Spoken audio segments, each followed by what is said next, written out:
Sejalan dengan lajunya pembangunan ekonomi, serta pengembangan kawasan industri di Jakarta dan sekitarnya, kendaraan-kendaraan bermotor semakin meningkat pula jumlahnya. Meningkatnya jumlah kendaraan bermotor ini berkisar antara 10-16% setahunnya. Awalnya kan begini, Jasa Marga mau membuat jalan tol untuk menghubungkan Jagorawi dengan pelabuhan Tanjung Priok. Daerah dibagi 3. Saya dapat antara Cawang dan Jalan Pemuda. Paling ramai di situ. Malah yang Ibu Tutut dapat dari Tanjung Prioknya kan no problem. Cari-cari tanah untuk jalan tol tidak ada. Di mana ada tanah yang kosong. Dan waktu itu Mas, tidak ada kayak sekarang. Gebrok saya, rebahkan saya semua. Tidak ada itu politik berat waktu itu Mas. Ada usul bagaimana kalau dibuat jalan layang di jalan yang sudah ada saja. Saya kepala proyeknya, kan jadi pikiran, Mas. Hanya direktur utama yang waktu itu memang kena baik dengan saya dari dulu, beliau lakukan Pak Rake, selesaikan, saya yakin you bisa.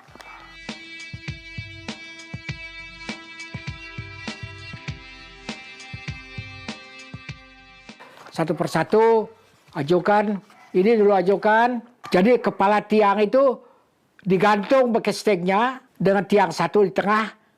Lalu dicor betonnya. Persyaratannya tentu beton kanan harus sama dengan beton kiri. Dari PU, Sekjen waktu itu lihat, Pak Rake, apa tidak bahaya ini? Bisa nggak kecor kanan kiri sama? Kalau nggak nanti kan celaka yuk. Oh ya betul Mas. Ada angin keras saja, ini akan gemeter dia. Setelah itu saya usulkan kedua. Ini memang ada teorinya. Dipotong-potong. Berapa perlunya sambungannya sampai selesai. Banyak peralatan diperlukan. Apa tidak mengganggu lalu lintas gitu ya? Ya mengganggu mesti. Tidak mau sama sekali dah. Kemudian saya tidak putus asa. Dan besoknya setelah saya mencoba mobil. Jadi biasanya kalau orang nongkrak mobil kan dongkrak di kiri. Turunkan nanti dongkrak di kanan kan gitu. Enggak, saya dongkrak di tengah. Kan kedua kakinya naik ke atas. Ketika saya suruh ganjal di belakang, mestinya keduanya diganjal. Diganjal satu saja yang kiri. Nah ketika saya keluar dari Mercedes, lupa narik remnya. Kan berarti rodanya tidak direm. Nah karena kedua kakinya di atas, di belakang cuma diganjal satu. Kan dia berputar begini mobilnya. Dengan begini yang diangkat dulu kemudian diputer bisa. Nah itulah saya usulkan itu Mas.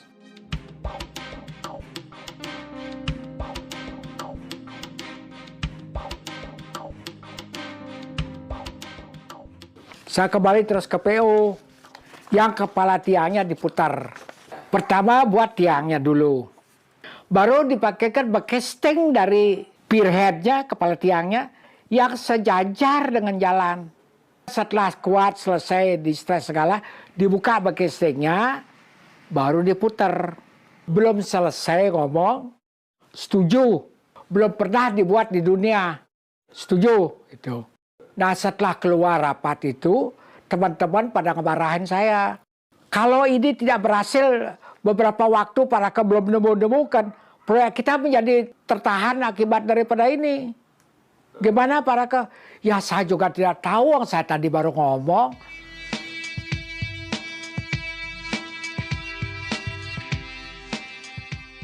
Nah saya bikin terus modelnya satu, kecil, cuma 20 cm. Ternyata setelah diangkat, dikeluarkan tekanan minyaknya saja seluruhnya tidak mau turun. Karena gaya tekannya tidak sentris. Nah setelah itu tidak berhasil, seluruh direksi utama karya tidak mau tahu. Jalanlah saya terus. Nah bagaimana sekarang mencoba hal ini, apa yang harus terjadi. Jadi kalau menurut saya harus dia selalu tetap melekat tetapi sudah tidak ada frictionnya. Karena apa? Tidak ada frictionnya. Nah sini timbul. Cari rumus friction. Rumus friction ada sebenda kering kan gitu. Masukkan sekarang tekanan minyak dari bawahnya. Hukum apa? Hukum Pascal. Kan cuma masukkan hukum Pascal saja. Ya itu dapatnya dari mana? Saya juga tidak tahu. Oh, timbul aja pikiran begitu. Tanya ke Profesor Roseno. Tidak ada yang bisa menyalahkan rumus U. Cuman bagaimana U membuat alatnya, itu yang jadi pertanyaan. Setelah saya yakin betul, saya lalu membuat alat yang sebetulnya sesuai dengan desain saya. Ada teman daerah Bali, Wayan namanya, dia bekerja di pengecoran baja. Saya minta tolong dia, Yan, saya tidak punya uang, Yan, 350.000. Tolong deh saya bikinkan saya begini, silnya karet biasa saja, gelang. Kamu belikan gelang, pakai sini silnya. Udah cukup, bisa deh. Yuk pakai. Ya, gampang kita bikinkan deh. Itu pun ketika dia membawa ke kantor, Mas. Itu udah dinyek sama teman-teman. Yan, bawa apa itu? Gorengan martabak. Itu kan kayak gorengan martabak saja, tidak ada apa-apanya. Wah, penghinaan begitu tuh sama hari, Mas. Orang sudah yakin tidak akan mungkin bisa jadi. Saya yakin pada diri saya sendiri. Bahwa itu bisa. Nah betul, coba terus yang pertama kali dengan beban 80 ton. Bisa.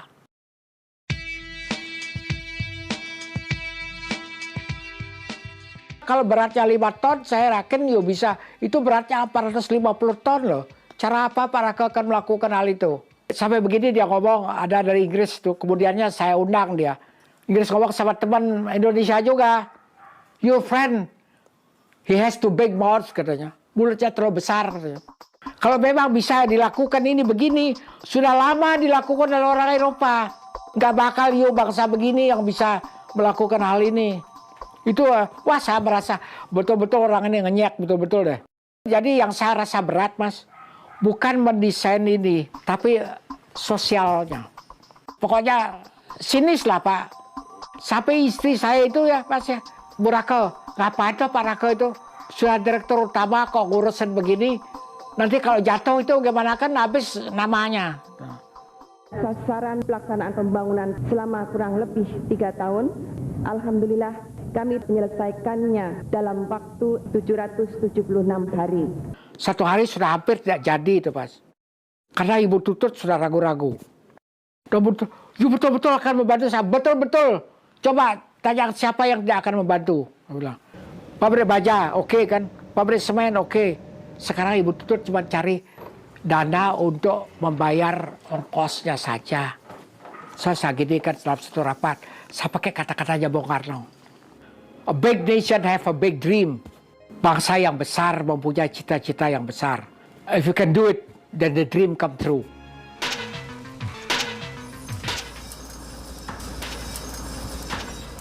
Tanggal 23 Juli 1988, saya suruh buka pertama kali.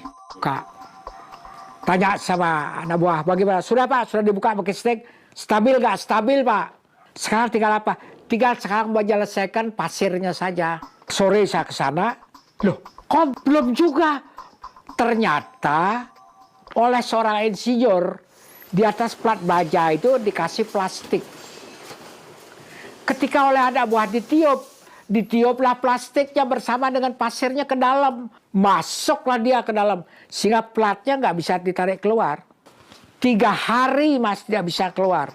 Malam saya dipanggil sama Bu Tutut. Saya tidak mau dengar uraian Pak Raka dari segi teknik. Saya hanya tanya ke Pak Raka sekarang, apakah Pak Raka yakin dari hati nuraninya bahwa ini bisa diputar? Yakin Bu, kalau itu Bu tanya, 100% saya yakin bisa diputar. Kalau yakin, putar sekarang.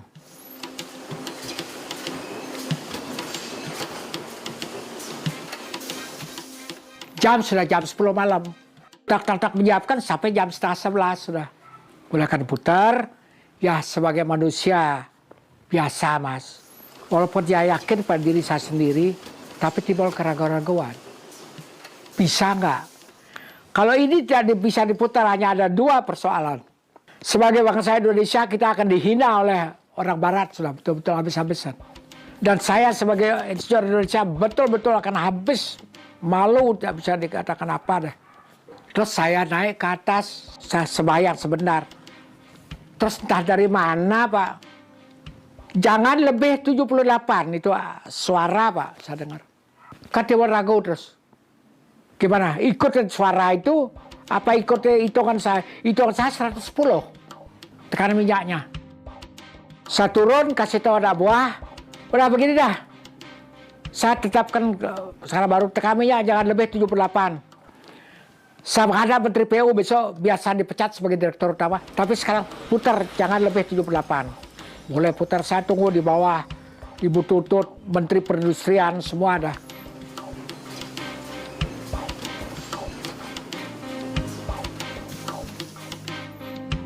Dimulai dari 50, tekan 50. Tarik 2 ton, tidak bisa kan mas. 50, 60, tidak bisa. 60, 70, tidak bisa.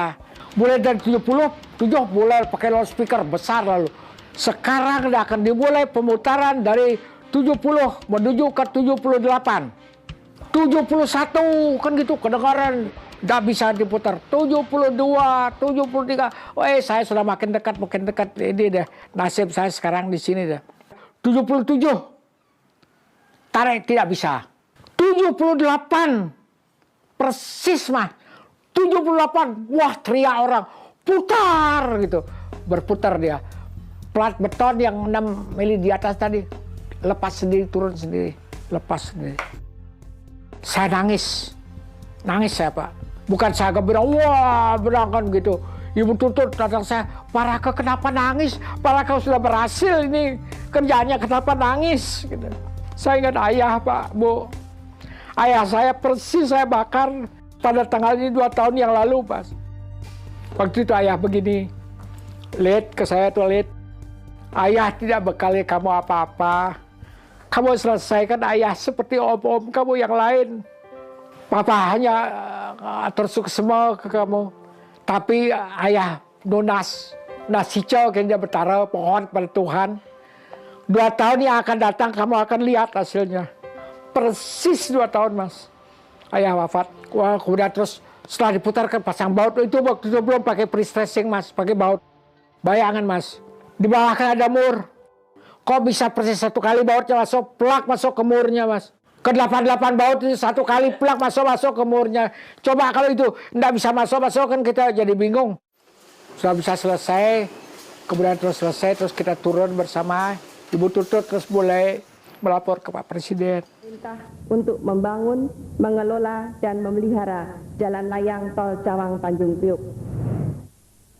Itulah beliau bilang, Raka terima kasih kamu sudah ikut membesarkan nama bangsa ini. Kamu minta apa dari saya? Minta apa ya? Masa minta jadi menteri gitu saya pikir. Sudah, pohon Pak. Diberi nama saja. Nah, terus lagi 2 hari aja terus ada utusan. Hasil karya Pak Rake saya beri nama Sosrobau. Diambil dari cerita wayang Arjuna Sosrobau. Sosrobau menggunakan tiwikramanya dengan mengentakkan kakinya 3 kali ke bumi. Berubahlah dia jadi raksasa dengan bau 1000 sehingga bisa memutar Taman Sriwedari. Gitu. Yo kan selama ini tidak kelihatan apa-apanya di Jakarta ini. Tapi dalam waktu yang begini singkat, kalau saya hitung dari tadi itu, dalam waktu detik, terjadi sesuatu yang besar. Itu sama dengan kamu pakai tiwikrama.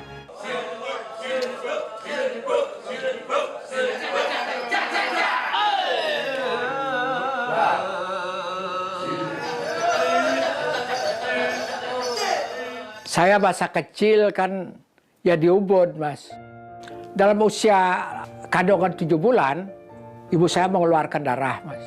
Dia tidak diharapkan deh saya masih bisa akan hidup. Itu belum ada dokter. Tahun 29 itu belum ada dokter. Pokoknya kalau dia mati, biar saya ikut mati. Ibu. Dan akhirnya saya kecil.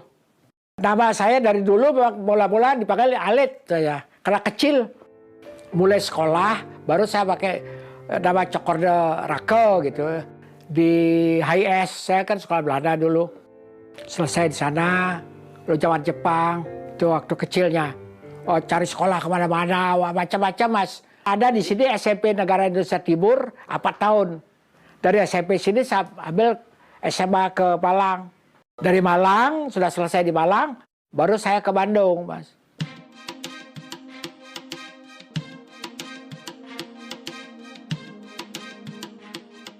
Kan nama ITB ini kan baru, Mas, baru terakhir. Tadinya kan Fakultas Teknik Bandung kan gitu aja namanya. Dan gurunya pun saya masih guru Belanda. Ayah saya, Cokorde Gedeoke, punya rumah di Bandung. Dan ayah saya punya bengkel. Dan dari bengkel itulah saya banyak dulu melihat ayah kerjakan. Soalnya hasil karya saya kan bukan hasil karya orang sipil. Kan hasil karya mesin itu. Hanya mencari rumus sipil untuk menyelesaikan karya mesinnya. Yaitu berani mencoba. Seorang penemu tidak bisa memang direncanakan seawalnya bahwa dia akan jadi penemu. Penemu itu adalah wahyu Tuhan. Andai kata saja saya tidak mengatakan angka 78, mungkin saya tidak jadi penemu. Seorang penemu itu harus berani mengambil resiko. Mana waktu itu orang PU berani ikut waktu saya memutar pertama. Nggak ada yang datang. Satu orang pun tidak datang.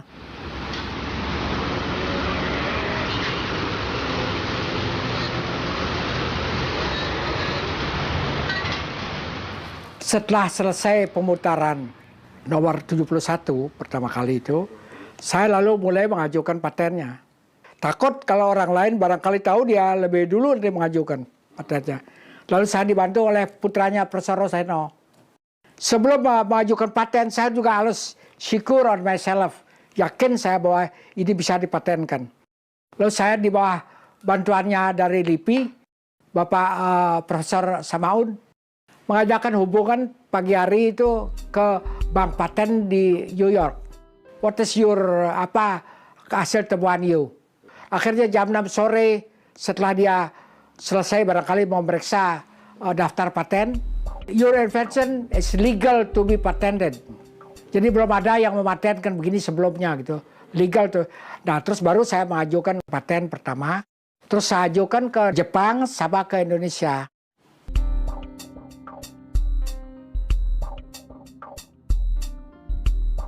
Yang lucunya tahun 1994 dari Jepang keluar patennya.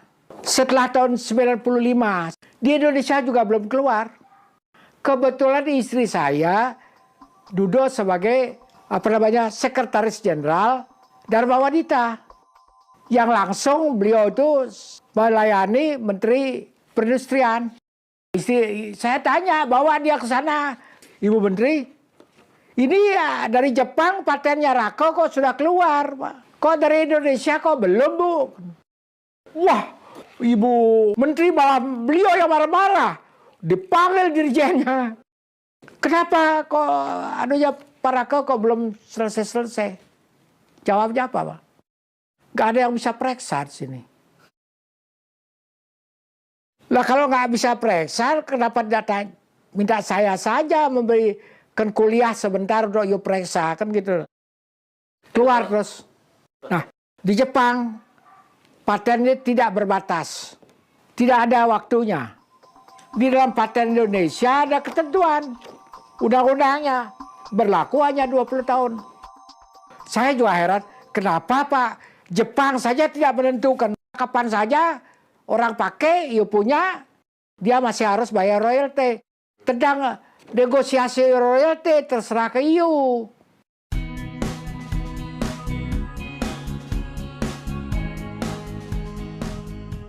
Sampai saya waktu ke Manila kan masukkan paspor.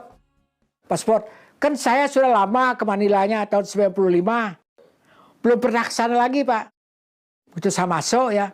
Dia tanya, "Oh, sir, Sukawati your family name?" Dia tanya, "Apa Sukawati ini nama keluarga?" "Oh yes, Ma'am." "Oh, you are Dr. Cokorde." Coba, Pak. "You have been here 18 years ago. For the first time you bring your patent here. You are so friendly with my president, with Ramos." Tidak ada kemacetan. Langsung udah di mana-mana sudah selesai dikerjakan, tidak ada mengganggu apa-apa. Akhirnya rakyatnya pun senang kepada proyek itu. Sampai begitu di Manila saya begitu. Loh kok di negara sendiri seperti ini? Jalan adalah satu hal yang mempercepat kenaikan ekonomi Indonesia. Kalau jalan itu tidak baik, pergi dari Jagorawi sampai ke Tanjung Priok memerlukan waktu 1 hari. Kapal-kapal sudah ninggalin duluan kita.